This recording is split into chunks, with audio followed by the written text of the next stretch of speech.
It was incredible, isn't it? I can literally still hear the noise of the crowd. It was, a lot of Brazilian love, and it was incredible. So I guess the message is, I still need a place to escape to and to dream about, and hopefully this album will do that.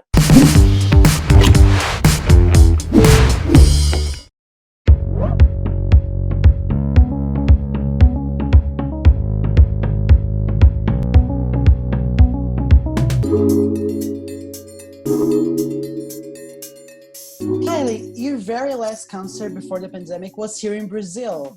How did it feel? Was there any concerns about it? Was there a risk to cancel it? I think for the couple of weeks leading up to that trip, I was had uncertainty every day. I kept checking, are we still going? Is it cancelled? Is it, what's the WHO saying? So we were looking in on that every day. And as it turned out, we made it. We all got there and back safely. Had no idea it would be the last concert that I would do.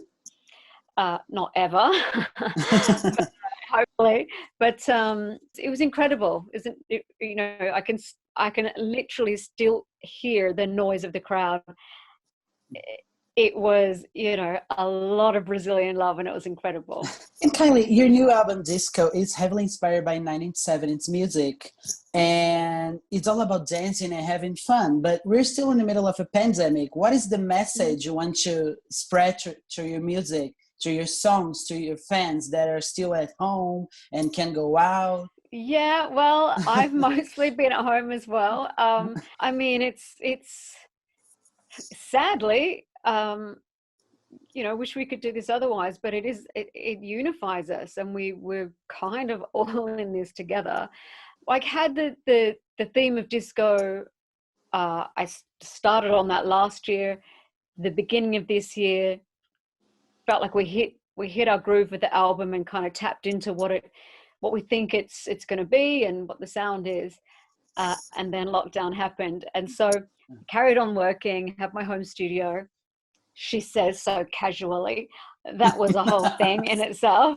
Have my home studio.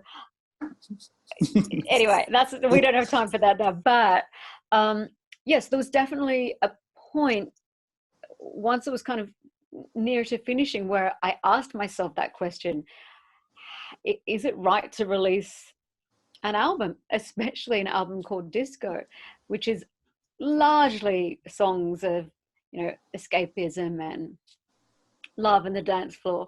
But the important part that I reached in my, in thinking about it was, what do I achieve if I don't release it? And that was an easy answer. I achieved nothing. So I guess the message is, I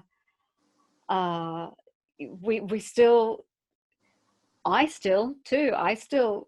need a place to escape to and to dream about, and hopefully this album will do that. Kylie, you flirted with disco music in the past in other songs of you, but especially this year, we saw a lot of disco-inspired songs by Dua Lipa, The Weeknd, Miley Cyrus. So all of which are fantastic. Yeah. What is so special about disco in the 70s? Why do you think everyone is trying to remember that time and put that in new songs? Well, I guess it's really interesting for the younger generation exploring disco because, they were further from it than I was. And I created in the 2018 Golden Tour, we had a section called Studio 54. So that was creating like my fantasy version of what Studio 54 might have been like. I think the imagery and most importantly, the songs are so strong from that time. And it's about liberation and inclusion and escapism and all these things that are quite fantastical, but they do come from a place of need where people could feel, be in an inclusive environment. It's a tricky question. I guess everything's cyclic in pop. So disco's, we're talking a lot about it this year, maybe next year it'll be like the original disco movement after disco had its huge peak, there was like, disco sucks. Disco's like the worst thing you could possibly do. But it's interesting that my album included, at least the inception of it, and the other artists you mentioned would have recorded their albums last year. So it was before the challenges and the gravity of 2020. And yet it is resonating with people.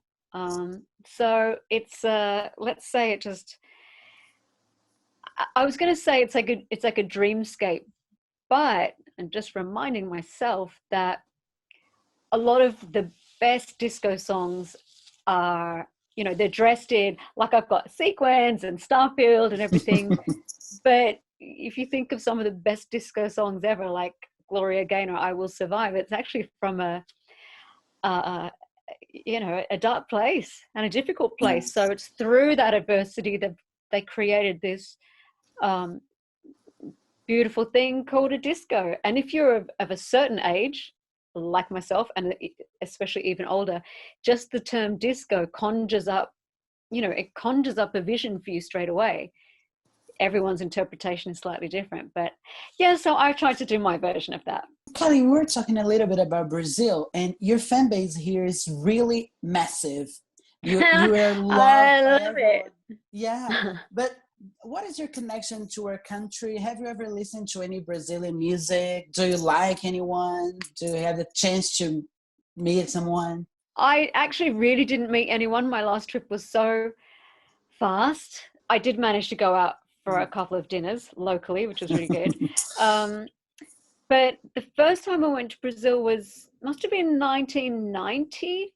I shot the celebration video there, and it was just so exotic to me.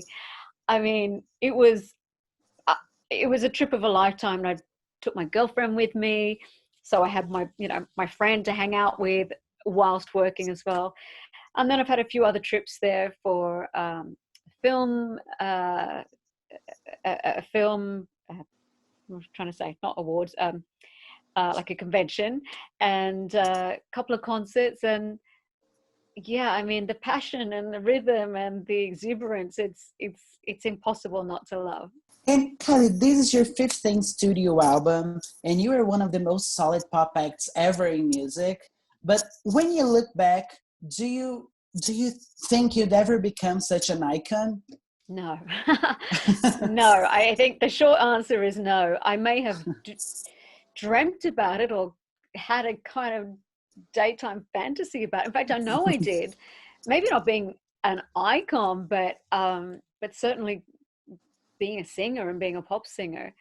And actually back to when I was, 10 or just younger than 10,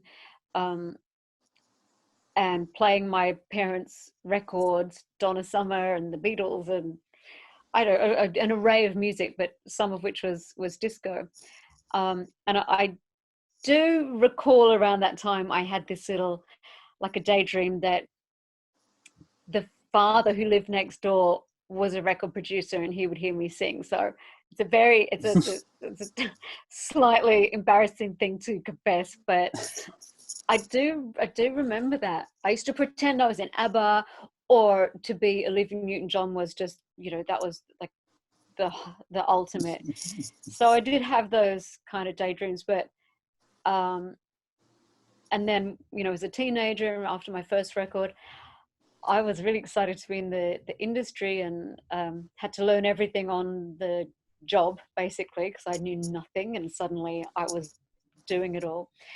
But to be here 30 plus years later, there's no way I could have thought that far in advance or thought that big.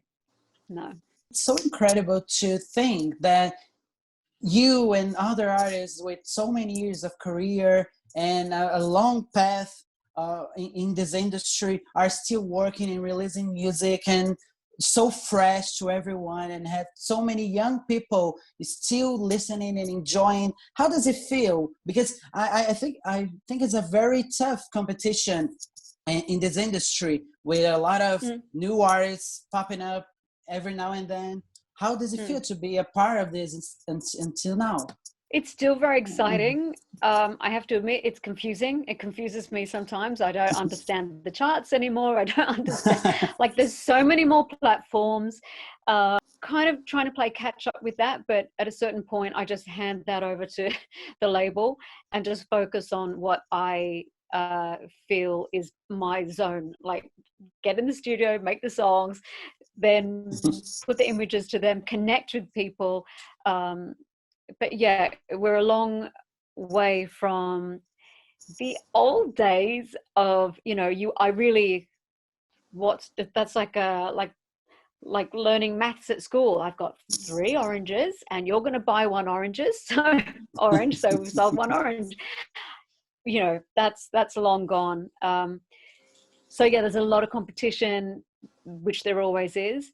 But I think if you love the industry, you love that as well. It's just, if there's great music out there or music that's inspiring you, it's got to be a good thing. People usually say that music in the past was always better than now.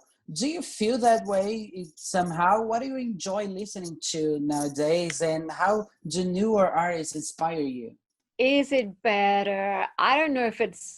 I don't know. Maybe it's easy to say that it's better because you've got more memories and emotions attached to them. They just have more depth by the fact that they've been around for a long time and they've stood the test of time. If we're still listening to, Freak Out by Chic or, Love to Love You Baby, they're good and they have that depth and that gravitas.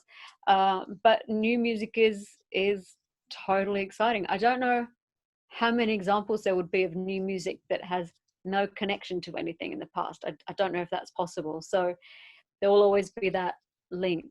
I mean, when I heard Jessie Ware's album, and I met her the other day, I did an interview with her, which was great. Her and her mum, it was so much fun. But her album, I think, is beautiful, and you can hear all the references, and they're a comfort, but done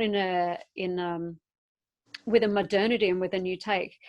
That seems to be the sweet spot right now. Kylie, I'd like to thank you so much for this interview. It was a pleasure talking to you. I've listened to some of the songs they sent me and they're amazing. I'm very excited for the album. Brilliant. I hope you can we can't go to the disco, but I hope you can have a kitchen disco or a bedroom disco or something. Yeah.